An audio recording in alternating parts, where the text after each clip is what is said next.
Hello friends, कैसे हैं? My name is Sarvesh Singh. Welcome to you my class. आज का टॉपिक है सिंड्रोम। कल भी मैंने सिंड्रोम के विषय में बताया था, आज भी मैं सिंड्रोम के विषय में बता रहा हूं। कल मैंने डाउन सिंड्रोम के विषय में बताया था, आज टर्नर सिंड्रोम एवं क्लाइनफिल्टर सिंड्रोम के विषय में बताऊंगा। ये सिंड्रोम हाई स्कूल में भी आता है, इंटरमीडिएट में भी आता है, बीएससी में भी आता है, कंपटीशन में भी आता है। ये इंपॉर्टेंट टॉपिक है। आज इतना बताऊंगा इस सिंड्रोम के विषय में कि आपको किसी ने भी नहीं बताया होगा। ये हर कंपटीशन के लिए सफिशिएंट होगा। देखिए सिंड्रोम, थोड़ी सी चर्चा करते हैं इस सिंड्रोम के विषय में भी कि सिंड्रोम क्या होते हैं, कैसे प्रोड्यूस होते हैं, कैसे उत्पन्न होते हैं सिंड्रोम। छोटी सी बात है, एक नॉर्मल व्यक्ति के अंदर, एक नॉर्मल पर्सन के अंदर क्रोमोसोम्स की संख्या कितनी होती है? क्रोमोसोम की संख्या कितनी होती है? 46 होती है, 46 होती है। एक नॉर्मल व्यक्ति के अंदर क्रोमोसोम्स की संख्या 46 होती है। अगर इस नॉर्मल व्यक्ति की जनरेशन के अंदर क्रोमोसोम की संख्या 46 के स्थान पर 47 हो जाती है या 48 हो जाती है या 49 हो जाती है, तो वह जनरेशन कैसी होगी? क्या वो जनरेशन नॉर्मल होगी? नॉर्मल कभी नहीं हो सकती वो जनरेशन। क्यों? क्योंकि उसके अंदर क्रोमोसोम्स की संख्या बढ़ चुकी है, और जिस जनरेशन के अंदर क्रोमोसोम्स की संख्या बढ़ जाएगी वो जनरेशन नॉर्मल कदापि नहीं रह सकती है। वो जनरेशन कैसी होगी? स्पेशल होगी, विशेष होगी, और उसी जनरेशन के लिए सिंड्रोम कहते हैं। सिंड्रोम कहते हैं उसी जनरेशन के लिए। दूसरे तरीके से भी इसे समझ सकते हैं आप। आपको ये पता है, एक नॉर्मल व्यक्ति के अंदर क्रोमोसोम्स की संख्या 46 होती है। अगर उसकी जनरेशन के अंदर क्रोमोसोम्स की संख्या 45 आ जाए या 44 आ जाए या 43 आ जाए, तो क्या होगा? क्या वो जनरेशन अपने पेरेंट्स के समान नॉर्मल होगी? कभी नहीं हो सकती, नेवर। वो जनरेशन विशेष होगी, उसके अंदर कुछ विशेष कैरेक्टर होंगे। वो जनरेशन स्पेशल होगी, और उसी जनरेशन के लिए सिंड्रोम कहते हैं। दोनों से तात्पर्य क्या निकलता है? इसका अर्थ क्या निकलता है? जनरेशन के अंदर क्रोमोसोम्स की संख्या घट जाए या फिर बढ़ जाए, जिससे जनरेशन के बॉडी स्ट्रक्चर में कुछ विशेष परिवर्तन आ जाते हैं, विशेष लक्षण आ जाते हैं, और उन्हीं लक्षणों के आधार पर ये जनरेशन क्या कहलाती है? सिंड्रोम कहलाती है। सिंड्रोम कहलाती है। अब मैं चर्चा करता हूं डाउन सिंड्रोम के विषय में। इसके विषय में मैंने तो सारा कल बता दिया था बैक वीडियो में। आज टर्नर सिंड्रोम और क्लाइनफिल्टर सिंड्रोम के विषय में आपको बताऊंगा। तो बात करते हैं अब टर्नर सिंड्रोम के विषय में। टर्नर सिंड्रोम के विषय में सबसे पहले बताया किसने था? कौन साइंटिस्ट था? एक साइंटिस्ट थे जिनका नाम था एच टर्नर। एच टर्नर एक साइंटिस्ट थे, एक वैज्ञानिक थे। इन्होंने क्या दर्शाया था, क्या बताया था? टर्नर सिंड्रोम कैसे बनते हैं, कब बनते हैं, किसमें बनते हैं, क्या इनकी विशेषता होती है, इनके क्या कैरेक्टर होते हैं, क्या दर्शाया था एच टर्नर ने? एक छोटी सी बात है, मैं आपको बताता हूं। क्रोमोसोम्स अगर एलील्स के लिए देखते हैं तो क्रोमोसोम्स किसके आधार पर कितने प्रकार के हो सकते हैं? अगर जहां पर क्रोमोसोम सिंगल एक्स होगा उसके लिए क्या बोलेंगे? मोनोसोमिक कहते हैं। और जहां पर डबल एक्स होंगे उसे क्या बोलते हैं, डाइसोमिक। और जहां पर ट्रिपल एक्स होगा उसे क्या बोलते हैं, ट्राइसोमिक। और जहां पर इस तरीके से 4 क्रोमोसोम्स की संख्या होगी उसे क्या बोलेंगे, टेट्रासोमिक। इसी तरीके से क्रोमोसोम्स की संख्या सिंगल होगी तो उसे क्या बोलेंगे, मोनोसोमिक कहते हैं। 2 होगी क्रोमोसोम्स की संख्या तो उसे क्या बोलेंगे, डाइसोमिक। 3 होगी तो उसे ट्राइसोमिक बोलेंगे इसे। 4 होगी तो टेट्रासोमिक बोलेंगे। इसी तरीके से क्रोमोसोम्स की संख्या। अब बात करते हैं एच टर्नर के अनुसार। टर्नर ने क्या दर्शाया था कि जब सेक्स क्रोमोसोम्स या लिंग गुणसूत्र जब जनरेशन के निर्धारण में मोनोसोमिक भाग लेता है, या एक एक्स वाला क्रोमोसोम्स जब जनरेशन के निर्धारण में भाग लेता है, तो वो जनरेशन के अंदर क्रोमोसोम्स की संख्या कम हो जाती है। उस जनरेशन के अंदर क्रोमोसोम्स की संख्या एक कम हो जाएगी। और जब जनरेशन के अंदर एक क्रोमोसोम्स की संख्या कम हो जाएगी, वो जनरेशन नॉर्मल नहीं रह जाएगी, वो जनरेशन स्पेशल बन जाएगी, विशेष बन जाएगी। और वही विशेष जनरेशन क्या कहलाती है, टर्नर सिंड्रोम कहलाती है। ये जनरेशन कैसी होगी देखने में, फीमेल होगी, फीमेल होगी ये जनरेशन देखने में। इसको मैं चार्ट के आधार पर भी आपको बताऊंगा, समझाऊंगा कि किस तरीके से ये जनरेशन बन रही है। तो ये जनरेशन कैसी होगी, फीमेल होगी देखने में। लेकिन इसके जो बॉडी के इंटरनल पार्ट होंगे, जैसे ओवरी की संरचना, वो वेल डेवलप्ड नहीं होगी, वो सुविकसित नहीं होगी।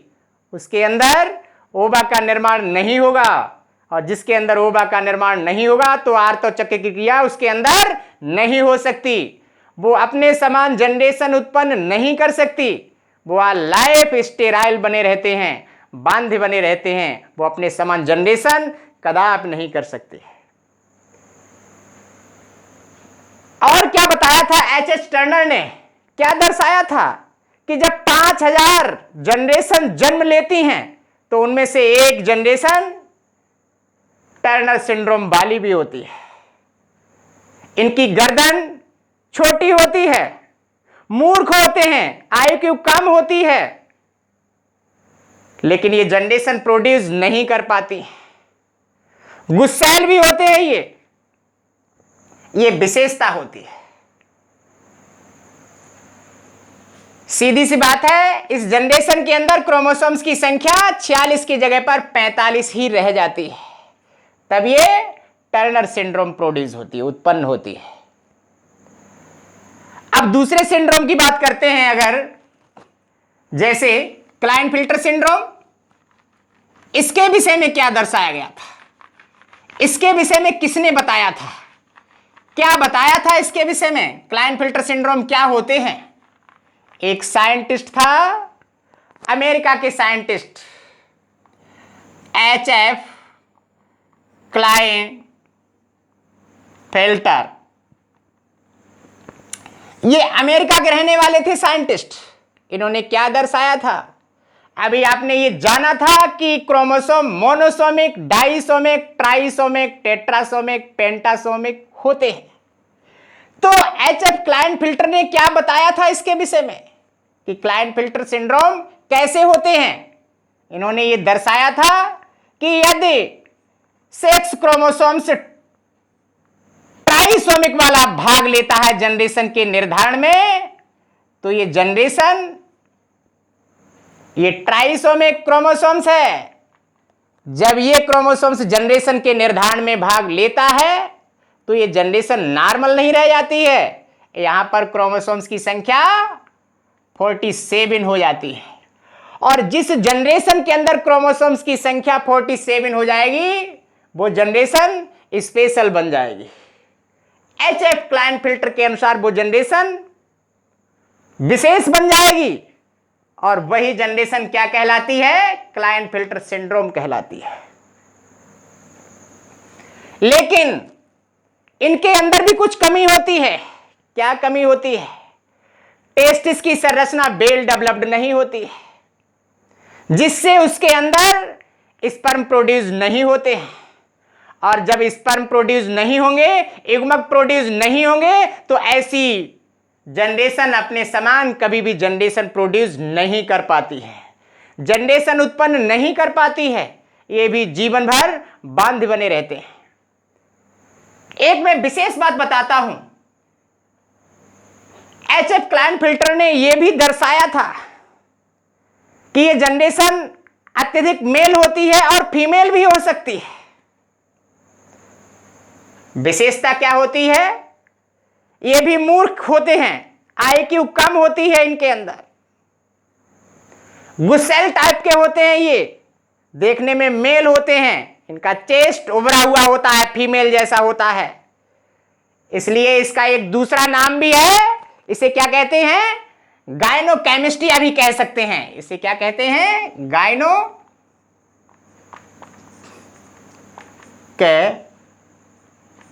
गायनोकेमिस्ट्रिया भी इसे कहा जाता है।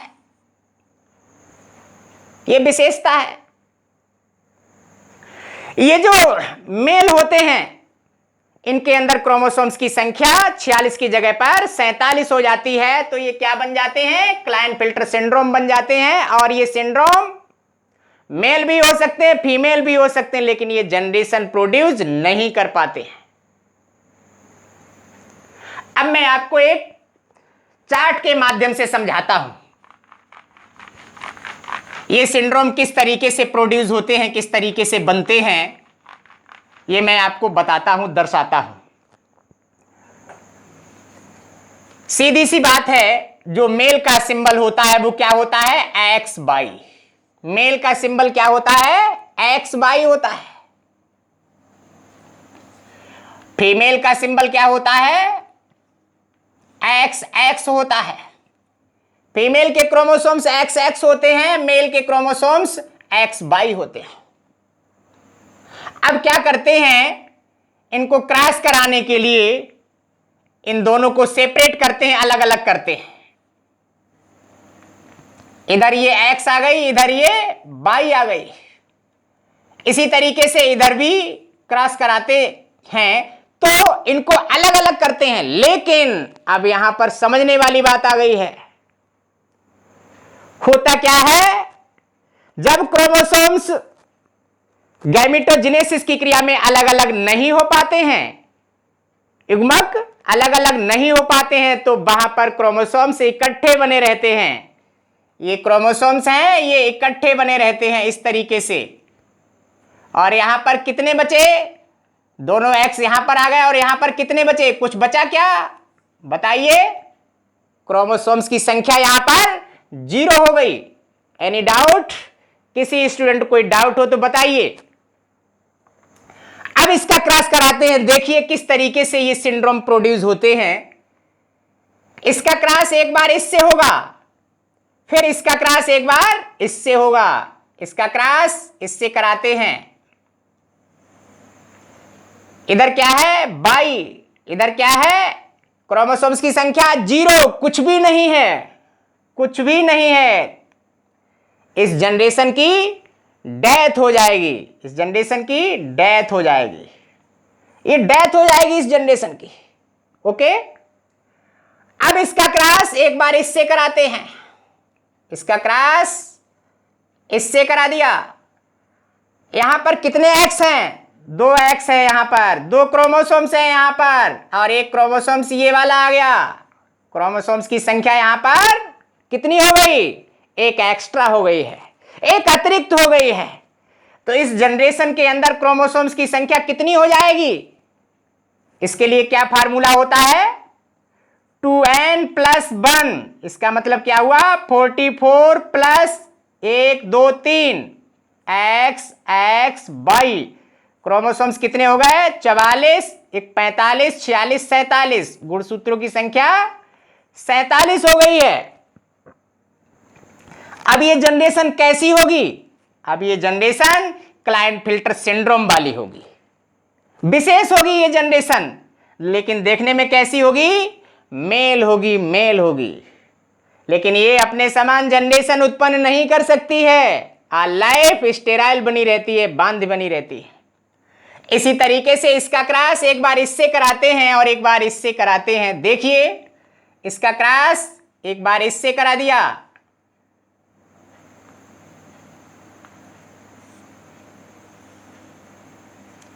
क्या आया, एक एक्स यहां पर है, 2 एक्स यहां पर हैं। कितने क्रोमोसोम्स हो गए यहां पर भी क्रोमोसोम्स की संख्या एक एक्स्ट्रा हो गई, एक अतिरिक्त हो गई। कंडीशन यहां पर क्या आएगी, यही कंडीशन यहां पर भी आ जाएगी, 2n + 1 बराबर क्या होगा, 44 plus triple x, x x x, 44 ये है क्रोमोसोम्स, 3 ये है, कितने हो गए 44, 45, 46, 47, गुणसूत्र की संख्या 47 हो गई। ये जनरेशन भी कैसी होगी, क्लाइनफिल्टर सिंड्रोम वाली होगी। ये डेफिनेट है, निश्चित है। क्लाइनफिल्टर सिंड्रोम मेल भी हो सकते हैं और फीमेल भी हो सकते हैं, दोनों प्रकार के होते हैं, ये श्योर है। लेकिन ये भी अपने समान जनरेशन उत्पन्न नहीं कर पाती है।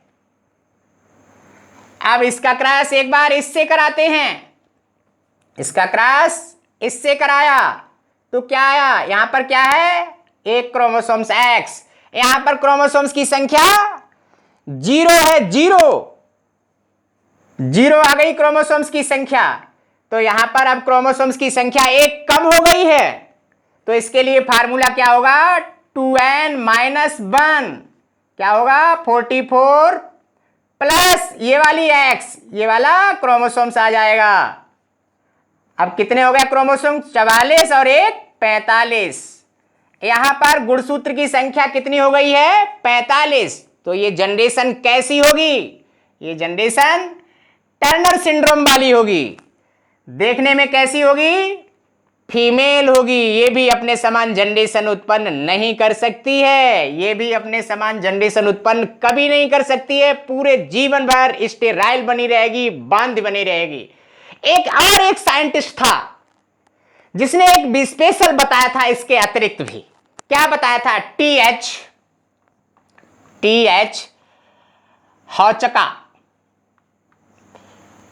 हॉचका के अनुसार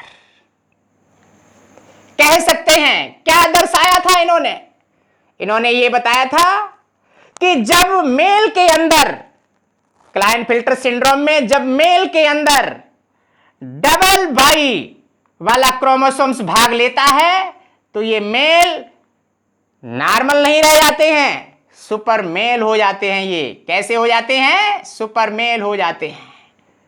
इसी तरीके से जब फीमेल के अंदर एक्स क्रोमोसोम्स की संख्या बढ़ जाती है तो फीमेल भी कैसी हो जाती हैं, सुपर फीमेल हो जाती हैं। ये सुपर मेल कैसे होते हैं, हॉचका के अनुसार सुपर मेल कैसे होते हैं, गुस्सैल होते हैं, क्रोधी होते हैं, इनके अंदर दया हया नाम की कोई चीज नहीं होती है, ये कठोर प्रवृत्ति के होते हैं, ये अत्यधिक लंबे होते हैं, मूर्ख होते हैं, मंद बुद्धि वाले होते हैं, लेकिन ये सामान्य नहीं होते हैं। तो इस तरीके से ये भी क्लाइनफिल्टर सिंड्रोम कहलाते हैं। ये भी दोनों प्रकार के हो सकते हैं, सुपर मेल भी हो सकते हैं और सुपर फीमेल भी हो सकते हैं। ओके, किसी स्टूडेंट को कोई डाउट है तो पूछिए, कमेंट्स करिए और बताइए। जिन स्टूडेंट्स के लिए ये वीडियो समझ में आई है तो उसको सब्सक्राइब भी करिए और उसे लाइक भी करिए। Thank you.